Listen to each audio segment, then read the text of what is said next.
आपसे करेंगे। एक विरासत में सियासत आपको मिली है, ठीक है, कहते हैं कि रास्ता पहले से बना हुआ था, लेकिन बोझ कई बार विरासत को संभालने का भी होता है। देखिए, निश्चित रूप से ये एक बहुत बड़ी जिम्मेदारी हम लोग सब साथियों के ऊपर रहती है जी, जो कि एक राजनीतिक परिवार से आते हैं।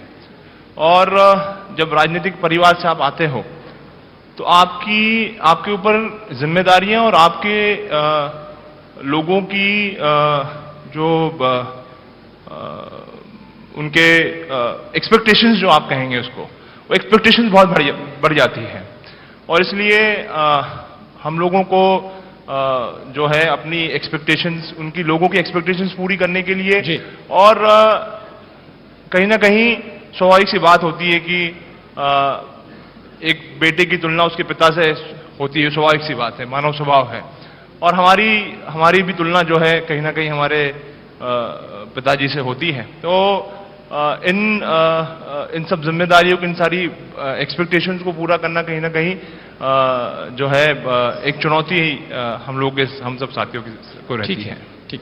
वैभव पवार जी, भारतीय जनता युवा मोर्चा, उससे पहले अखिल भारतीय विद्यार्थी परिषद, लंबा वक्त आपने दिया, कैसे और कितना स्पेस देखते हैं आप बीजेपी में युवाओं के लिए, केवल संगठन नहीं सत्ता में भी? भारतीय जनता पार्टी में युवाओं को स्पेस मिल रहा है। संगठन की यदि बात करें, यदि हम आपके सामने इस मंच पर बैठे हैं तो उसका कारण भारतीय जनता पार्टी है। और भारतीय जनता पार्टी का वर्तमान नेतृत्व, चाहे मध्य प्रदेश का नेतृत्व हो, आदरणीय शिवराज सिंह चौहान जी के रूप में हो, आदरणीय विश्वास सारंग जी के रूप में हो, इनको युवा अवस्था में अवसर मिला, इसीलिए ये आज इस मुकाम पर हैं। आदरणीय नरेंद्र सिंह तोमर जी हमारे युवा मोर्चा के प्रदेश अध्यक्ष थे, उन्होंने उस दौर में ही चुनाव लड़ा और आज देश के कृषि मंत्री हैं। तो भारतीय जनता पार्टी ने युवाओं को अवसर देने का काम शुरुआत से किया और मुझे लगता है आज भी बहुत अधिक स्पेस है युवाओं के लिए भारतीय जनता पार्टी में, उनको अवसर लगातार मिल रहे हैं और आगे भी इस बात की प्रबल संभावनाएं हैं। फैमिली बैकग्राउंड पॉलिटिकल होना चाहिए या फिर वैसे भी स्पेस बनता है? फैमिली बैकग्राउंड पॉलिटिकल होना चाहिए। मुझे तो भारतीय जनता पार्टी में इस बात की कोई यूएसपी नहीं दिखाई देती। मैं इसका एक बड़ा उदाहरण हूं, मेरा कोई फैमिली बैकग्राउंड पॉलिटिकल नहीं है। आदरणीय मुख्यमंत्री जी का पॉलिटिकल बैकग्राउंड नहीं है, आदरणीय नरेंद्र सिंह जी का पॉलिटिकल बैकग्राउंड नहीं है।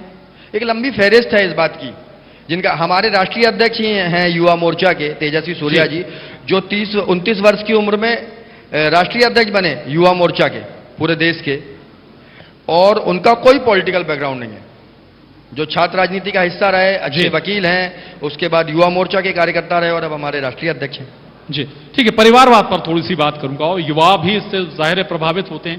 कांग्रेस में बार बार आरोप लगता है कि भाई परिवारवाद है, अगर फैमिली बैकग्राउंड है तो आपके लिए स्पेस है, नहीं तो फिर ठीक। जी देखिए, अल्टीमेटली आप जब अपने राजनीतिक जीवन की शुरुआत करते हो तो एक एडवांटेज मैं जरूर कहूंगा कि हम लोगों को मिलता है, लेकिन अल्टीमेटली आपको जाना तो जनता के बीच में है। आपको अपनी काबिलियत सिद्ध करनी पड़ेगी, आपको अपनी कार्यशैली जो है सिद्ध करनी पड़ेगी, और जनता, अंतिम निर्णय जनता को लेना है और जनता ही से बीच के आपको चुन करके आना है। तो मैं नहीं समझता हूं कि ये कोई बहुत बड़ी कोई ऐसी कोई बात पहले से आपके लिए एक बना प्लेटफॉर्म तो मिलता है, उसका बेनिफिट तो मिलता होगा ना? देखिए, स्वाभाविक सी बात है, जब आप एक राजनीतिक परिवार में पैदा होते हैं तो जो वातावरण आपके साथ में होता है, आपके सामने होता है, आप कहीं ना कहीं आपका स्वभाव, आपका भाव जो है, आपकी जो सोच है, वो सोच कहीं ना कहीं उस दिशा में चालू हो जाती है। अब जब उदाहरण के तौर पे मैं एक राजनीतिक परिवार से आया, मेरे पिताजी मध्य प्रदेश और देश के बड़े लीडरों में शामिल रहे हैं जी। और जब हम लोग शिक्षा ग्रहण कर रहे थे, स्कूल से जब हम लोग छुट्टी में घर आते थे, तो हम लोग देखते थे किस प्रकार से सुबह पिताजी 6 बजे से उठ करके लोगों के बीच में रह करके लोगों की समस्याओं को दूर करने का काम करते थे, और निरंतर उनकी चिंता जो है गरीब किसान के प्रति उनकी रहती थी। तो ये सारी चीजें हम लोग बचपन से सारी चीजें हम लोग देखते आए हैं। तो कहीं ना कहीं एक मानस जो है हमारा जन सेवा और जन भावना के प्रति एक मानस हमारा बना, और कहीं ना कहीं मैं तो धन्यवाद देना चाहता हूं कांग्रेस पार्टी को कि कांग्रेस पार्टी ने हमको मौका दिया, अवसर दिया। और ये भी कहना चाहूंगा कि अवसर एक बार मिला, जनता से के बीच में हम चुनाव में जीत करके आया और दूसरी बार भी चुनाव जीत करके आया। तो कहीं ना कहीं जनता जो हमारी कार्यशैली, हमारी कार्यप्रणाली है, हमारी राजनीतिक जो जिस तरह की राजनीति हम लोग करते हैं, उस राजनीति से जनता खुश है, इसीलिए दोबारा चुन करके हमको जनता ने भेजा है। जी, पिताजी अब नहीं है, जाहिर है कि चैलेंज बहुत हो जाते हैं, बहुत सारे चैलेंज रहेंगे और इंटरनल पॉलिटिक्स भी सभी दलों में होती है, कांग्रेस बीजेपी दोनों में।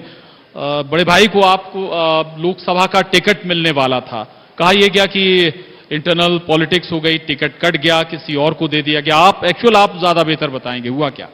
देखिए, टिकट किसको देना है, किसको नहीं देना है, ये हमारा एक पार्टी का फोरम होता है। पार्टी की हर पार्टी की एक अपनी कार्यप्रणाली होती है और हमारी कांग्रेस पार्टी में हमारी जो दिल्ली का हमारा नेतृत्व, हमारी जो हाईकमान है, वो सारे निर्णय और फैसले लेते हैं और उन्होंने जो निर्णय और फैसला लिया वो सभी को स्वीकार रहा।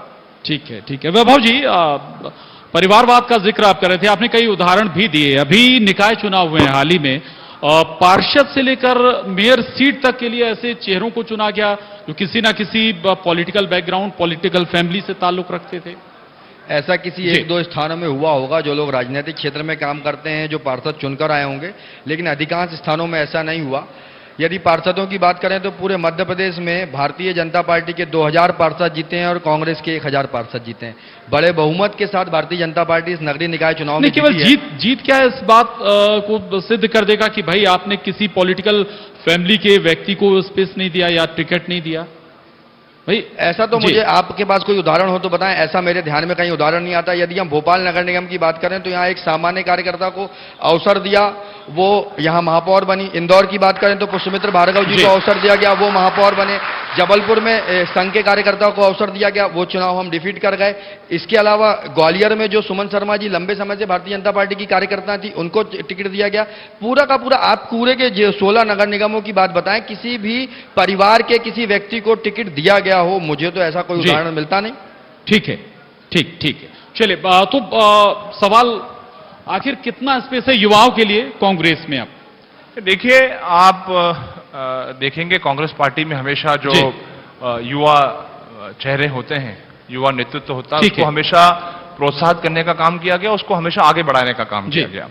और इसका ताजा उदाहरण अभी आप हमारी जो 2018 में हमारी जो सरकार बनी आदरणीय कमलनाथ जी के नेतृत्व में, और जो उसकी जो कैबिनेट बनी, जो मंत्रिमंडल हमारा गठित हुआ, मैं समझता हूं कि मध्य प्रदेश के इतिहास में सबसे युवा मंत्रिमंडल अगर कहीं था तो वो हमारे मध्य प्रदेश में हमको देखने को मिला। तो ये अपने आप में दर्शाता है। हालांकि उस जिन युवा का आप जिक्र करूं, उसमें दो चेहरे ऐसे थे जो किसी पॉलिटिकल बड़े शख्स के बेटे थे। खैर, उस पर मैं नहीं जाऊंगा, चर्चा को हम यहीं खत्म करते हैं। आप दोनों से बहुत अच्छी चर्चा हुई, युवाओं के लिए भविष्य है, कांग्रेस में भी, बीजेपी में भी है।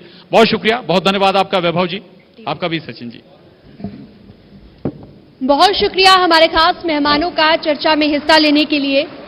आपसे अनुरोध है कृपया मंच पर बने रहिए। सचिन यादव जी, वैभव पवार जी, सचिन यादव जी, वैभव पवार जी, आप दोनों से निवेदन है कृपया मंच पर बने रहिए, क्योंकि न्यूज 18 आपको सम्मानित करना चाहता है। और इसके लिए हम मंच पर बुलाना चाहेंगे Aditya Tandon, vice president marketing and product TV 18। कृपया मंच पर आएं और हमारे खास मेहमानों को सम्मानित करें। चलिए, अब वक्त है हमारे अगले सेशन की ओर रुख करने का, जिसका नाम है सियासत का रनवे, महाराज की उड़ान।